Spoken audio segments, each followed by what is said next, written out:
하나님께서 오늘 우리에게 주시는 말씀 함께 나누겠습니다. 오늘은 열왕기상 11장으로 함께 넘어갑니다. 열왕기상 11장 6절부터 13절의 말씀을 오늘 아침에 함께 나누겠습니다. 열왕기상 11장 6절로 13절, 제가 봉독하겠습니다. 이렇게 솔로몬은 여호와의 마음에 거슬리는 일을 저지르고 아버지 다윗처럼 온전한 마음으로 여호와를 섬기지 못하였다. 솔로몬은 또 모압 족속의 우상 그모스와 암몬 족속의 우상 몰렉을 위하여 예루살렘 동쪽에 있는 산 위에 산당을 지었다. 그리고 이방의 아내들을 위해서 그들이 자기들의 신에게 분향도 하고 제물도 바칠 수 있게 해주었다. 여호와께서는 일찍이 솔로몬에게 2번씩이나 나타나셔서 이방 신들을 섬기지 말라고 명백하게 경고하셨으나 솔로몬은 주님의 명령을 어기고 다른 신들을 섬겼다. 이에 진노하신 여호와께서 솔로몬에게 다음과 같은 형벌을 내리셨다. 네가 나와 맺은 언약을 위반하고 나의 지시에 따르지 않았다. 그러므로 내가 너의 통치권을 빼앗아 내 신하에게 넘겨주겠다. 그러나 내 아버지 다윗을 생각해서 내 생전에는 참고 있다가 내 아들이 왕 위를 이어받으면 내가 그렇게 하겠다. 물론 나는 내 아들에게도 나라를 다 빼앗지는 않고 나의 종 다윗과 약속한 것을 생각하고 내가 예루살렘을 나의 영원한 도성으로 선택한 것을 생각해서 유다 지파 하나만은 내 아들에게 남겨두겠다. 아멘. 오늘은 우리의 몰락이라는 좀 무거운 주제를 여러분들과 좀 나누려고 합니다. 물론 이 몰락이라는 주제의 당사자는 저와 여러분입니다. 다른 어떤 대상이나 다른 교회가 아니고 저와 여러분에 대한 이야기이지, 이 몰락에 대한 주제를 가지고 들으면서 누군가를 정죄하거나 다른 교회를 비판하는데 이 말씀을 사용하지 않으시기를 부탁을 드리겠습니다. 여러분 시편 많이 읽으시죠? 시편, 다윗이 썼던 시편 가운데 139편이 있습니다. 그 139편에 보면 하나님께서 다윗 자신에게 하셨던 일들에 대해서 감탄하면서 고백하는 장면이 나오는데 139편 14절에 이런 말씀이 있습니다. 내가 주께 감사하옴은 나를 지으심이 심히 기묘하심이라. 주께서 하시는 일이 기이함을 내 영혼이 잘 아나이다. 다윗은 이렇게 찬양을 해요. 하나님께서 나를 만드시고 나를 이 지으심이 참 신묘막측하구나. 주께서 하시는 일이 정말 기이하다. 여러분, 지금 분명히 다윗은 자신이 누리고 있는 지금 현재 그 상황 가운데에서 하나님을 발견한 것인데, 바로 이 말 한마디, 오늘 제가 방금 읽었던 시편 139편 14절에 나를 지으심이 심히 기묘하심이라. 나를 지으심이 심히 기묘하심이라. 어찌 보면은 자기 능력에 도취된 사람처럼 이 말씀이 들려질 때가 있어요. 나를 지으심이 정말로 신기하구나. 야, 나 정말 대단한 것 같아. 내가 이걸 해내다니. 내가 이걸 드디어 해내다니. 다른 사람들은 다 불가능하다 생각했던 바로 이런 일들을 내가 다 해내다니. 야, 나 정말 대단한 것 같다. 하나님이 작품 하나 만드셨네. 내 자신에 대해서 그렇게 생각하고, 마치 이 말씀이 하나님께서 나를 만드셨는데 내가 보니까 내가 참 대단한 것 같아 라고 느껴지는 그런 뉘앙스로 이 말씀이 읽혀질 때도 있습니다. 자, 그런데 다른 사람은 몰라도 다윗과 솔로몬이라는 이 두 사람이 이런 말을 했다면 적어도 그 당시 사람들은 인정하고 싶지는 않지만 부정할 수는 없었을 것이라 라는 겁니다. 그들이 이렇게 말을 하고 그들이 이렇게 야, 참 대단하시다. 하나님 정말 대단하시다. 그런 나를 지으신 하나님 참 대단하시다. 왜 그럴까요? 그들이 누리고 있고 그들이 지금 가지고 있는 많은 것들을 사람들이 봤었을 때, 이스라엘 백성뿐만 아니라 주변에 있는 다른 나라 사람들도 이 다윗과 솔로몬의 인생을 보고 그들의 현재 삶을 봤었을 때에는, 그들의 부를 봤었을 때에는 충분히 이 말이 그럴 수밖에 없겠다라고 수긍할 수밖에 없는 말씀이라는 겁니다. 그만큼 사람들이 갖고 싶어하는 모든 것을 이 두 사람은 다 가졌고 누리고 있었다라는 거예요. 근데 여러분, 다윗이 발견한 것이 과연 뭘까요? 다윗이 발견한 것은 자기 안에 이런 능력이 있었다라는 것을, 자기 능력을 발견한 게 아니라는 것입니다. 내가 이런 일도 해보고 저런 일도 해보다 보니까 와, 나한테 이런 능력이 있었네, 나한테 이런 재주가 있었네, 나한테 이런 걸 할 수 있는 무엇인가가 있었네. 자기 능력을 발견해서 그 능력에 감복해서, 자기 안에 이런 것이 있다는 게 감복해서 시편에 그 노래를 하지 않았다라는 것입니다. 오히려 우리를 창조하신 그 하나님을 발견한 것에 대한 놀라움이 오늘 다윗을 그렇게 노래하게 했다라는 거예요. 이런 일들을 감당할 수 있도록 나를 창조하신 그 하나님이 너무나 신기하다라는 거예요. 그 하나님이 만드셨다는 것에, 나를 만드셨다는 것에 경탄하지 않을 수 없었던 것이 다윗이었습니다. 더욱이 하나님이 우리를, 여러분, 처음에 선한 창조물로 지으셨지만 어떻습니까? 우리가 죄의 스스로 빠져 죄인이 되었다는 것을 알고 있다면 다윗의 시편 고백은 아마 매일매일 우리의 일상이 될 것입니다. 참 하나님 너무 놀라우시다. 나를 만드시다니. 이렇게 죄인으로 뒤돌아섰던 나를 그래도 하나님께 사랑하시고 나를 만드시다니.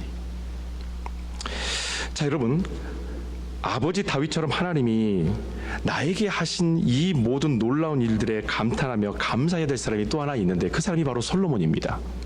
이 솔로몬에게 근데 오늘 11장에 보게 되면은 엄청난 위기가 닥쳐오기 시작합니다. 그것은 바로 오늘 우리가 설교의 주제로 나와 있는 것처럼 바로 솔로몬의 몰락입니다. 나를 과연 몰락시킨 것이 무엇일까에 대한 주제가 오늘 11장부터 시작된다는 겁니다. 여러분, 성경은 솔로몬의 몰락을 묘사할 때 아이러니컬하게도 아버지 다윗을 자꾸 등장시켜서 대조를 이루게 합니다. 자, 6절 한번 말씀 보시겠습니다.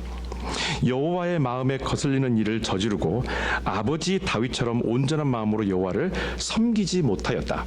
열왕기 기자는 솔로몬의 악한 모습에 대해서 이야기를 할 때에 아버지 다윗에 대한 이야기를 자꾸 끌어오기 시작합니다. 자, 그렇다면 이렇게 솔로몬을 몰락하게 만든 것이 과연 무엇일까요, 여러분? 솔로몬을 몰락하게 한 것이 무엇일까요? 여러분들이 함께 성경을 다시 한번 우리가 묵상해 봤으면 좋겠습니다. 열왕기서에 나와 있는 솔로몬의 시대부터 솔로몬이 완전히 저물어가는 시대까지 함께 다시 한번 성경을 여러분 유심히 보셨으면 좋겠어요. 저도 이 질문 때문에 성경을 여러 번 많이 읽어봤습니다. 역대기까지 읽어봤지만 아무리 반복하고 반복해서 읽어봐도 과연 솔로몬을 몰락하게 한 것이 무엇이었을까? 복잡하게 결론이 나오지 않습니다. 여러분, 우리말에 이런 말이 있죠. 누가 너를 이렇게 만들었어? 누가 너를 이렇게 만든 거야? 보통 부모님들이 곁길로 나가거나 예전 같지 못한 자기 자녀들을 이야기하면서 그럽니다. 누가 너를 이렇게 만들었어? 여러분, 어떻게 들립니까? 네 스스로가 잘못한 것이 아니라 누군가 너를 이렇게 만든 사람이 있다라는 것에 대한 것을 전제하면서 말하는 거죠. 잘못된 행동이나 가치관에 대해서 훈계하지 않고 오히려 자기 아이를 타이르면서 부모들은 그런 얘기를 합니다. 누가 너를 이렇게 만들었어? 그런데 오히려 부모님들이 해야 될 말은 하지 않고 하지 말아야 될 또 한마디의 말을 더 던집니다. 그 애랑 놀지 마. 걔랑 가까이 하지 마. 너처럼 착한 애를 이렇게 만들다니. 다시는 만나지 마. 여러분, 어떻게 들리시나요? 솔로몬이 왜 몰락했는가?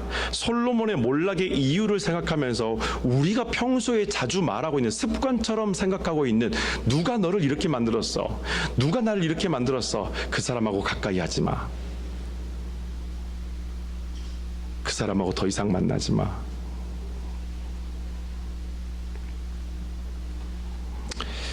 모든 것이 다른 사람의 탓입니다. 모든 것이 환경의 탓입니다.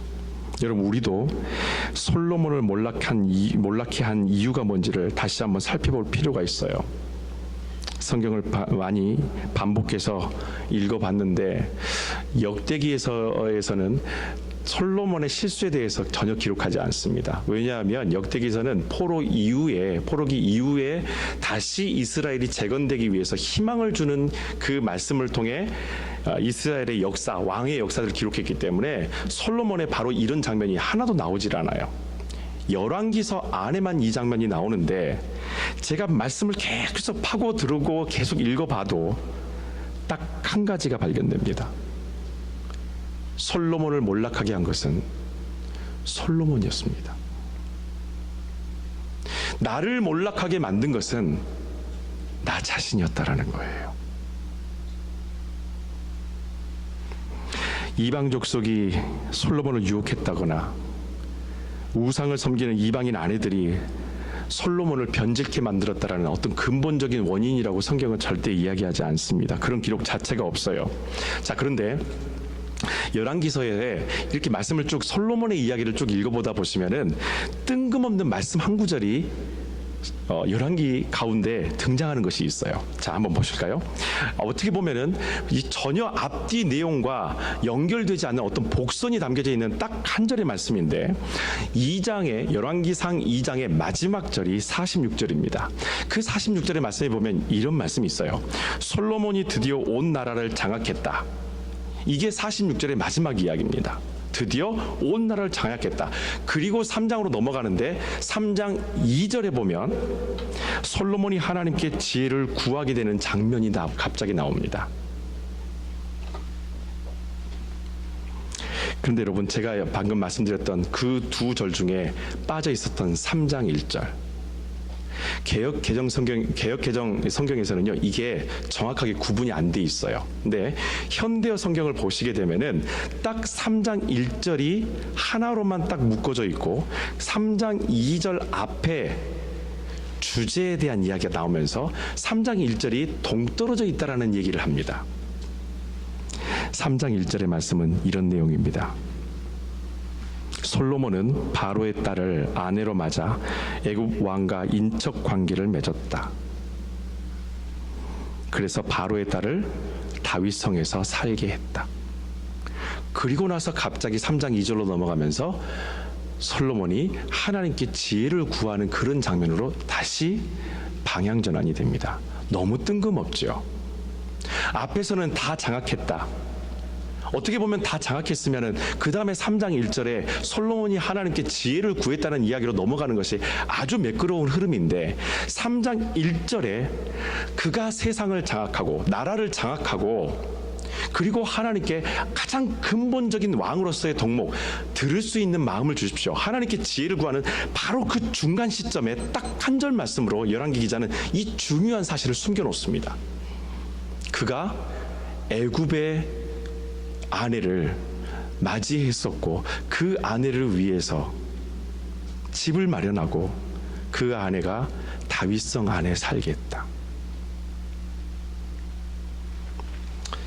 여러분, 성경은 하나님 앞에서 모두가 공평하고 그리고 누구나 또 동일하게 평가받고 또 냉정하게 현실을 고발하게 만듭니다. 이것이 성경이 가지고 있는 특징이에요. 비록 11장 3절에 보게 되면은 이방 여인들이 솔로몬의 마음을 여호와로부터 온갖 우상으로 다 옮겨 놓았다라고 하면서도 마치 이 여인들 때문에 솔로몬이 몰락의 길을 걸은 것이라고는 절대로 이야기하지 않습니다. 그 책임 소재를 그 여인들의 문제로 치부하지는 않는다라는 것입니다. 성경은 오히려 더 본질이 무엇인지를 먼저 제시를 하는 거예요. 11장 2절 바로 앞절에 이런 내용이 있습니다. 일찍이 여호와께서는 이방 여인들과 결혼 문제에 대하여 명백하게 금지 명령을 내렸다. 그런데 솔로몬은 하나님의 경고를 멀리하고 이방 여자들을 좋아하였다. 그래서 11장 3절로 넘어가서 이방 여인들이 솔로몬의 마음을 여호와로부터 자꾸 빼앗아가기 시작했다. 누구에게로? 우상에게로. 여러분, 몰락하게 만드는 이유가 이 여인들이 아니고 몰락하게 만든 것은 하나님의 말씀을 따르지 않았던 솔로몬 자기 자신이었다라는 거예요. 저와 여러분의 오늘날의 인생 가운데에서 나를 몰락하게 만드는 것이 무엇일까? 어떤 사람일까? 어떤 환경일까? 전혀 그렇지 않아요. 여러분, 최근에 제가 자꾸 마음에 드는 것이 바로 이런 생각이 자꾸 들어요. 모든 어떤 결정에 대해서 결과적으로 책임을 져야 되고 그 결과에 대해서 누구에게도 책임 전가를 할 수 없다. 왜? 결국의 모든 결정은 내가 내려서 시작된 것이기 때문에. 요즘에 이런 생각이 너무나 많이 듭니다. 어떻든지 간에 내가 마지막 결정을 내렸다면 그 결정에 대한 책임은 나에게 있다라는 거예요. 여러분, 오늘 솔로몬의 몰락은 우리에게 중요한 것을 하나 제시합니다. 우리가 신앙생활을 하면서 많은 것들을 다른 사람에게, 다른 어떤 존재에게 나를 몰락하게 만드는 이유를 자꾸 덮어씌웁니다. 사탄이 나한테 유혹을 해서 나는 그랬습니다. 저 사람이 나한테 유혹을 해서 그랬습니다. 나는 그러고 싶은 마음이 전혀 없었는데 환경이 내가 이렇게 할 수밖에 없게 만들었습니다. 근데 여러분, 정작 중요한 것은 뭡니까? 그렇게 결정하고 따르기로 했던 것은 내 자신이었다라는 거예요. 여러분, 우리에게 필요한 것이 뭡니까? 말씀 안에서 거절할 수 있는 용기가 필요하다는 겁니다. 내가 몰락하지 않도록 하나님의 말씀이 나를 붙잡아 주셔서 내가 그 하나님의 말씀을 붙들고 때로는 단호하게 거절할 수 있는 그 마음의 결단이 우리에게 반드시 필요하다는 거예요. 그런데 여러분, 솔로몬 어떻습니까? 3장 1절의 그 짧은 말 한마디가 11장 1절부터 시작되는 솔로몬의 몰락에 대한 모든 이야기들을 다 설명해 내버립니다.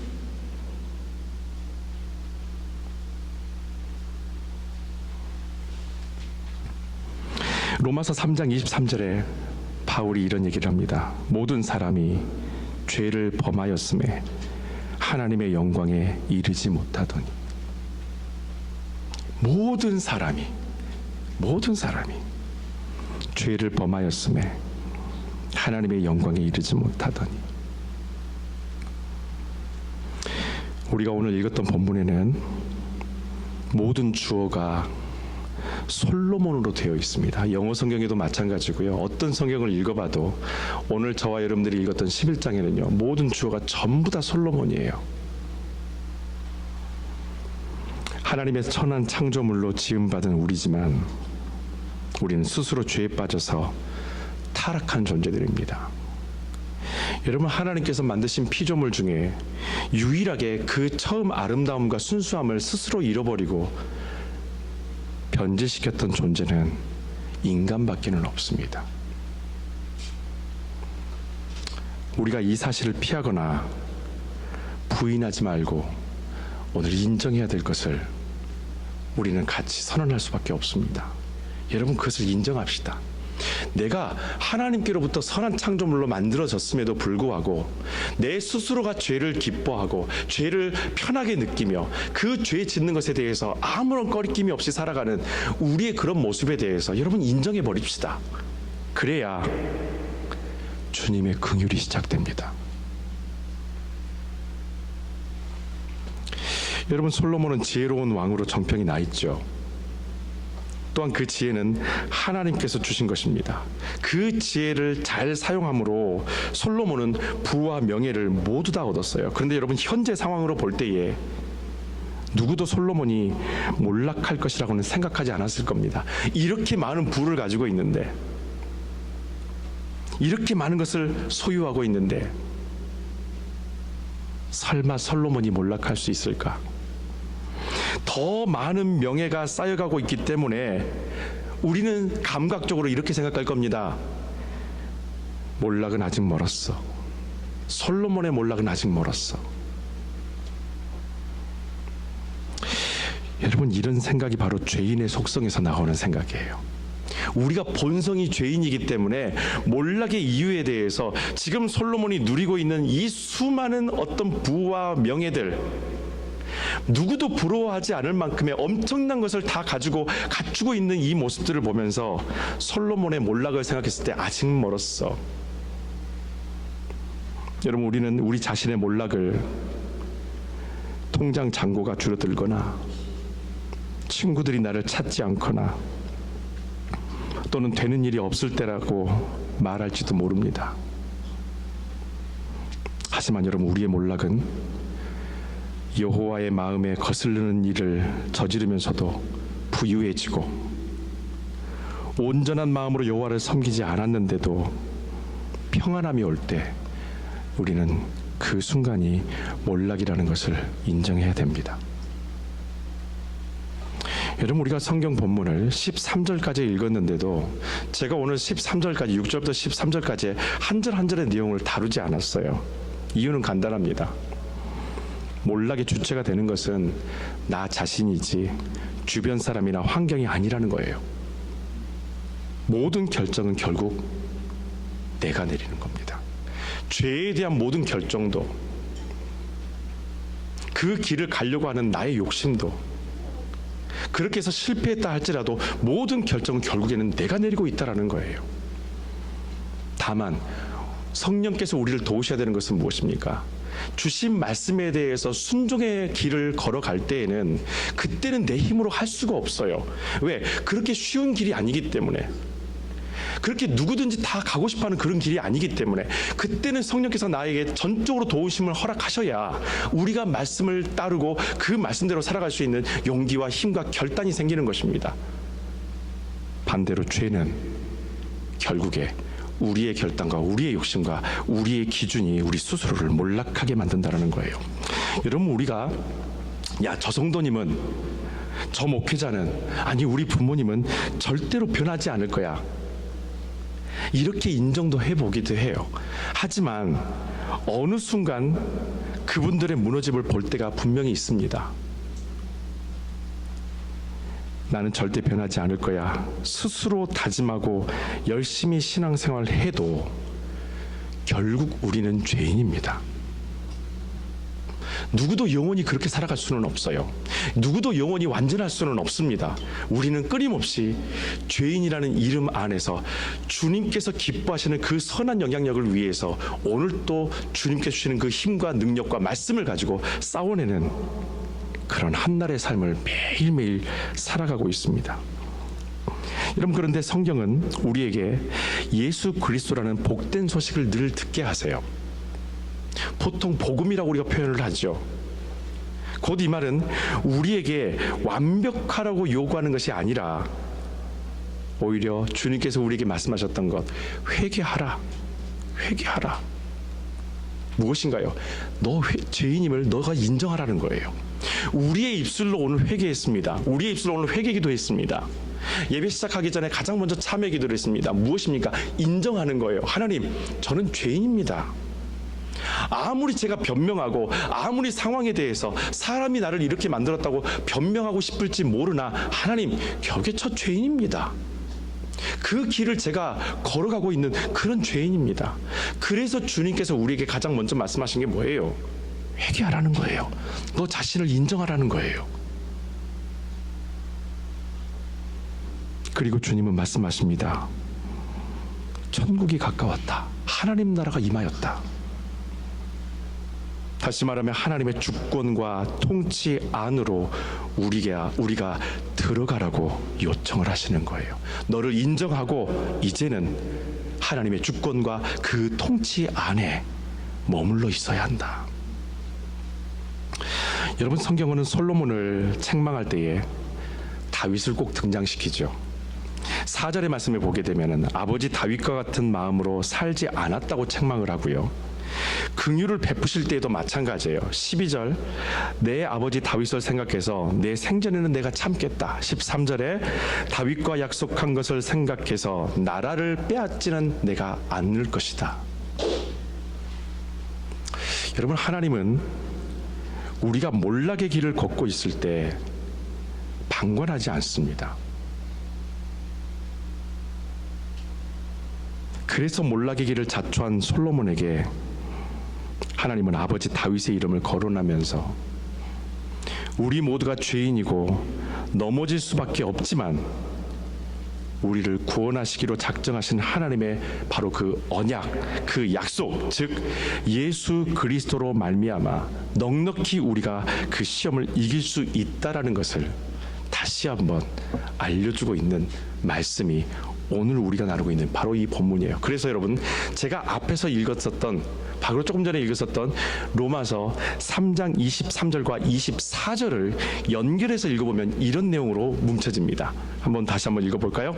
모든 사람이 죄를 범하였음에 하나님의 영광에 이르지 못하더니 그리스도 예수 안에 있는 속량으로 말미암아 하나님의 은혜로 값없이 의롭다 하심을 얻은 자 되었느니라.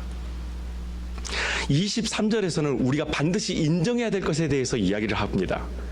그리고 24절에서는 그럼에도 불구하고 그것을 인정한 죄인들을 향한 하나님의 긍휼과 하나님의 자비와 그분의 은혜가 무엇인지를 우리에게 설명해내고 있는 거예요. 오늘 솔로몬에게 하나님께서 말씀하시고자 하는 것은 그것입니다. 솔로몬을 책망해서 그를 파멸시키기 위함이 아니라 오늘 로마서 3장 23절 24절에 있었던 바로 이 말씀, 너는 죄인이야. 너 자신은 죄인이야. 이 죄 가운데 스스로 넘어졌던 네 자신이 너를 몰락하게 만들었던 바로 그 죄인이야. 그러나 나는 너에게 은혜를 베푸는 하나님이야.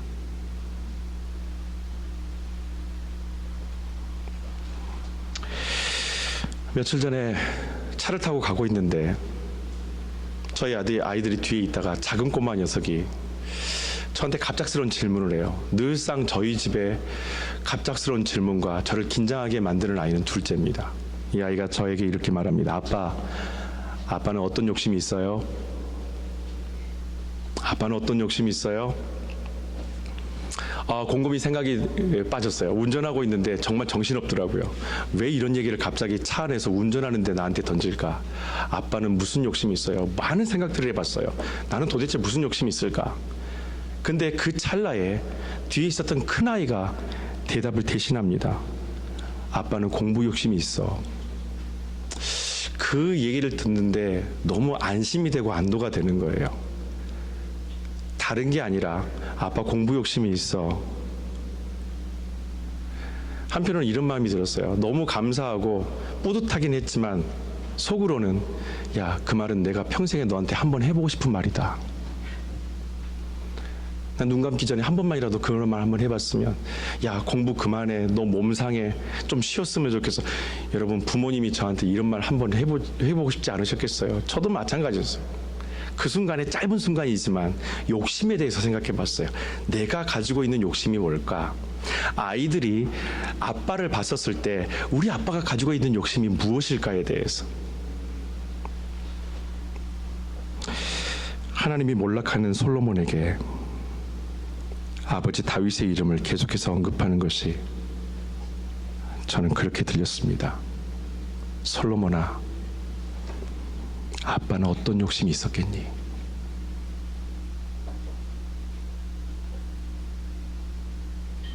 너를 이 자리에 세운, 그리고 이 아름다운 귀한 성전을 세운 너희 아빠 다윗은 무슨 욕심이 있었겠니?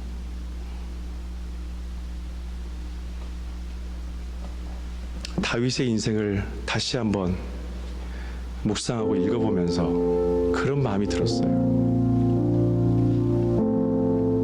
하나님께 귀한 성전을 드리고 싶어하는 그 꿈을 가지고 보이지는 않는 성전이지만 성전에서의 삶을 살아냈던 것이 다윗의 삶이었다. 다윗에게 있어서 욕심은 무엇인가?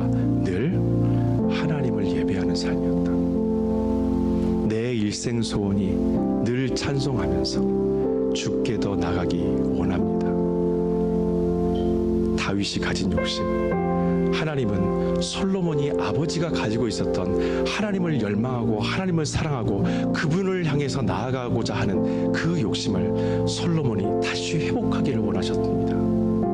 그래서 하나님은 솔로몬에게 끊임없이 아버지 다윗, 이미 세상을 떠났지만 그 아버지 다윗에 대한 이야기를 자꾸 거론합니다.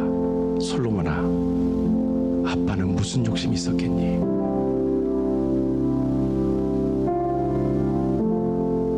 오늘 저와 여러분의 마음 가운데 주님을 열망하는, 주님으로 인해서 충만한, 그리고 주님으로 인해서 만족하고 기뻐할 수 있는 하나님 나라의 백성으로서의 삶이 가득하기를 소망합니다. 그 믿음 안에서 오늘도 승리하는 저와 여러분 되시기를 주님의 이름으로 축원합니다. 함께 일어나서 이 찬양으로 주님 앞에